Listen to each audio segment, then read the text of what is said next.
নমস্কার। আমাদের আজকের আলোচ্য বিষয় আগামী 2025 18th মে রাহু কেতুর যে গোচর বা ট্রানজিট সংঘটিত হতে চলেছে সন্ধ্যে 7:35 বৃষ রাশি বৃষ লগ্নের জাতক জাতিকাকে তা কিভাবে প্রভাবিত করবে। বৃষ রাশি বৃষ লগ্ন ন্যাচারাল জোডিয়াকের যেটা সেকেন্ড হাউস, দ্বিতীয় ঘর। বৃষ রাশি বৃষ লগ্নের যেটা দশম ঘর, 10th হাউস, সেখানে রাহু গোচর করবে আগামী 18th মে থেকে পরবর্তী 18 মাস বা 1.5 বছর। এবং বৃষ রাশি বৃষ লগ্নের যেটা 4th হাউস, চতুর্থ ঘর, সেখানে কেতু গোচর করতে চলেছে যথারীতি আগামী 18 মাস বা 1.5 বছর।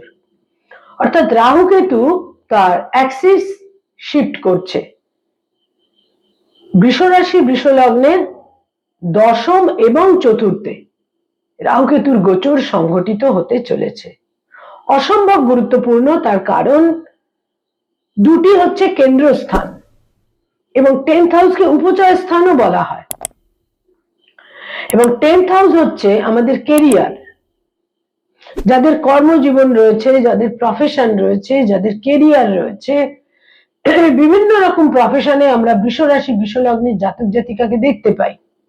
সেখানে কিন্তু প্রচুর পরিবর্তনের ক্ষেত্র তৈরি হতে চলেছে। এবং 10th হাউস হচ্ছে আমাদের সোশ্যাল স্ট্যাটাস, সামাজিক অবস্থান। বৃষ রাশি বৃষ লগ্নের জাতক জাতিকা যারা পলিটিক্যাল ফিগার, তাদের জীবনে ফান্ডামেন্টাল পরিবর্তন নিঃসন্দেহে সংঘটিত হবে, প্রচুর পরিবর্তন। কারণ দশম এবং চতুর্থ, 10th এবং 4th এর যে রাহু কেতুর গোচর সঞ্চার, সেটা বৃষ রাশি বৃষ লগ্নের জাতক জাতিকার জীবনে খুব বেসিক জায়গায় প্রচুর পরিবর্তন সংঘটিত করবে। এবং যদি কারোর ন্যাটাল চার্টে, জন্মকালীন বার্থ চার্টে রাহু কেতু এই একই অ্যাক্সিসে অবস্থান করে, অর্থাৎ কুম্ভ এবং সিংহকে অবলম্বন করে, তাহলে তো অবধারিতভাবে প্রচুর পরিবর্তন সংঘটিত হবে। যাদের পারিবারিক জীবন রয়েছে, যারা বিবাহিত, যারা সংসার জীবনের মধ্যে রয়েছে, সেখানে কিন্তু নানা রকম ভাবে ইমোশনাল লেভেলে ঘাত প্রতিঘাত, পরিবার পরিজনের মধ্যে, নিজস্ব যে পরিবার, নিজস্ব যে ফ্যামিলি, সেখানে প্রচুর ঘাত প্রতিঘাত এবং পরিবর্তনের সম্ভাবনা। ইমোশনাল মাইন্ডে একটা প্রেসার, একটা সাপ্রেশন, একটা ডিপ্রেশন জাতক জাতিকাকে বিব্রত করবে। মায়ের স্বাস্থ্যহানি হতে পারে, মায়ের সঙ্গে মতবিরোধ হতে পারে, এবং ভুল সিদ্ধান্তর কারণে অ্যাড্রেস চেঞ্জেরও কিন্তু পরিবর্তন তারা করতে পারেন। সেখানেও ভুল সিদ্ধান্ত এবং পরবর্তীকালে সেখানে রিগ্রেট করার প্রয়োজনও কিন্তু হতে পারে। যথেষ্ট সতর্কতা প্রয়োজন। যাদের কোনো দীর্ঘমেয়াদী হার্টের সমস্যা রয়েছে, চেস্ট ওরিয়েন্টেড সমস্যা রয়েছে, লাং বা হার্টের কোনো সমস্যা রয়েছে, সেখানেও কিন্তু একটা স্বাস্থ্যের ক্ষেত্রে কোনো বিপন্নতার ক্ষেত্র তৈরি হতে পারে।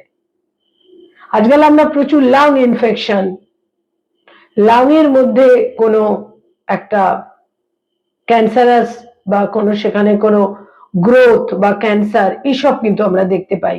এই সমস্ত ক্ষেত্রে বিশেষ সতর্কতা প্রয়োজন। বহু বৃষ রাশি বৃষ লগ্নের জাতক জাতিকা রয়েছেন এই সময়কালে, তারা স্থাবর সম্পত্তি, জমি, বাড়ি, ফ্ল্যাট ইত্যাদি ক্রয় করতে পারেন। নিজস্ব সোপার্জিত অর্থে জমি, বাড়ি, ফ্ল্যাট ইত্যাদি তারা এই সময়কালে ক্রয় করতে পারেন। আগামী যে 18 মাসের সময়, যেটা 18th মে থেকে শুরু হচ্ছে 2025 এর পরবর্তী ঠিক 1.5 বছর, বৃষ রাশি এবং বৃষ লগ্নের জাতক জাতিকাদের জন্য আরেকটি বিশেষ দিক, তা হচ্ছে বহু ক্ষেত্রে তাদের কিন্তু যে সমস্ত কিছু নিয়ে তাদের মধ্যে একটা শত্রুতা, অপোজিশন ইত্যাদি ছিল, সেখানেই কিন্তু সংঘাতের ক্ষেত্রটা বৃদ্ধি পেতে পারে। এবং রাহুর পঞ্চম দৃষ্টি, যেটা ফিফথ অ্যাসপেক্ট, সেটা কিন্তু তাদের সেকেন্ড হাউসে থাকবে। রাহুর পঞ্চম দৃষ্টি তাদের সেকেন্ড হাউসে থাকার ফলে সঞ্চিত অর্থ নষ্ট হবার প্রবল সম্ভাবনা থাকছে। নিকটজনদের সঙ্গে সম্পর্ক নষ্ট হতে পারে, ব্লাড রিলেশন, ক্লোজ রিলেশন, তাদের সঙ্গে সম্পর্ক নষ্ট হতে পারে। এবং রাহুর দৃষ্টি থাকার ফলে রাহু মানুষকে দিয়ে অনেক রকমের অবাঞ্ছিত অকাম্য বাক্য প্রয়োগ এবং অকাম্য কথাবার্তা, এই সমস্ত কিছুর মধ্যে তাদের আবদ্ধ করতে পারে এবং এর ফলে প্রচুর লস বা হানি হতে পারে। মুখমণ্ডল, মুখগহ্বরের কোনো একটা বিশেষ কোনো ব্যাধি ইত্যাদিতেও তারা কিন্তু আক্রান্ত হতে পারেন। বৃষরাশি, বৃষলগ্নের জাতক জাতিকাদের ক্ষেত্রে রাহু তাদের দশমে অবস্থান করে কর্মজীবনে বিশেষ পরিবর্তন, স্থান পরিবর্তন হতে পারে, ডোমেনের পরিবর্তন হতে পারে, পজিশনের পরিবর্তন হতে পারে, কোথাও কোথাও বিদেশে কর্মলাভের প্রবল সম্ভাবনা থাকছে। এবং বৃষরাশি, বৃষলগ্নের ক্ষেত্রে কিন্তু রাহু তাদের নানা রকম ভাবে উদ্বিগ্ন করবে, কারণ রাহুর দৃষ্টি কিন্তু তাদের ফোর্থ হাউসে থাকছে, যেখানে ফোর্থ হাউসে অতি অবশ্যই কেতুরও অবস্থান থাকছে। যে কোনো একটা যে কোম্পানিতে তারা রয়েছেন, যে ফিল্ডে তারা রয়েছেন, যে কর্মক্ষেত্রে তারা রয়েছেন, তাদের উপরে যারা রয়েছেন, সিনিয়র বা বস যারা রয়েছেন, তাদের সঙ্গে সংঘাত, মতবিরোধের প্রবল সম্ভাবনা থাকছে।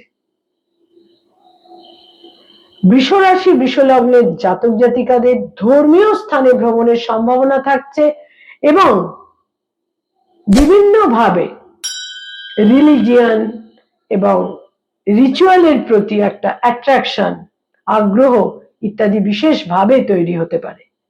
বৃষরাশি, বৃষলগ্নের জাতক জাতিকাদের মধ্যে আমরা হোটেল অ্যান্ড হসপিটালিটি ইন্ডাস্ট্রিতে প্রচুর মানুষদের দেখতে পাই। তাদের জন্য বলবো যে কর্মজীবনে কিন্তু বিশেষ একটা উন্নতিরও সম্ভাবনা তাদের থাকছে। যারা হোটেল ম্যানেজমেন্ট নিয়ে পড়াশোনা করেছেন, যারা হোটেল অ্যান্ড হসপিটালিটির ইন্ডাস্ট্রিতে রয়েছেন, সেখানে একটা বিশেষ শুভ ফল লাভের সম্ভাবনা রয়েছে। যারা সায়েন্টিস্ট, সেখানেও কিন্তু কর্মজীবনে উন্নতি এবং অগ্রগতি এবং কিছু মনোমতো সাফল্য এই সময়কালে তারা পাবেন। 10th হাউসের রাহু কিছু জাতক জাতিকাকে প্রবল সামাজিক সম্মান ইত্যাদি এনে দেবে এবং কিছু জাতক জাতিকাকে বিশেষভাবে মানহানি, সম্মানহানির ক্ষেত্রেও কিন্তু তৈরি করে দেবে। সেটা বিশেষভাবে নির্ভর করবে ব্যক্তিগত বার চার্টে রাহু কোথায় কিভাবে অবস্থান করে রয়েছে। তবে কেতুর ফোর্থ হাউসের অবস্থান তাদের মানসিক ভারসাম্য, mental stability, mental balance, emotional ব্যালেন্সের ক্ষেত্রে কিন্তু বিশেষ ক্ষতিকারক হতে চলেছে। বৃষরাশি, বৃষলগ্নের জাতক জাতিকারা যদি ফ্লেক্সিবল হতে পারেন, যদি রেশনাল হতে পারেন, বিভিন্ন ভাবে শুভ ফল পাবেন। কারণ দশমের রাহু, 10th হাউসকে আমরা জেনিথ বলে থাকি, দশমের রাহু যদি জাতক জাতিকাকে বিশেষভাবে প্রদান করার জায়গা থাকে, সে কিন্তু অভূতপূর্ব এবং অপার একটা অ্যাচিভমেন্ট জাতক জাতিকাকে বিশেষভাবে প্রদান করে থাকতে পারে। বৃষরাশির জাতক জাতিকারা এই রাহুর গোচরে শুক্রের যে প্রতিকার অর্থাৎ ডায়মন্ড, এটা ব্যবহার করতে পারেন এবং সবসময় সাদা রং, ঝকঝকে সাদা রঙের পোশাক আশাক, ব্যবহার্য জিনিসের ক্ষেত্রে সাদা রং, এই হোয়াইট যে রং, সাদা যে রং, সেটাকে ব্যবহার করতে পারেন। বহু ক্ষেত্রে তারা শুভ ফল পাবেন। এছাড়া বিষ্ণু নামের মন্ত্র, বিষ্ণু মন্ত্র পাঠ তাদের বিভিন্ন ভাবে শুভ ফল অতি অবশ্যই এনে দেবে। নমস্কার।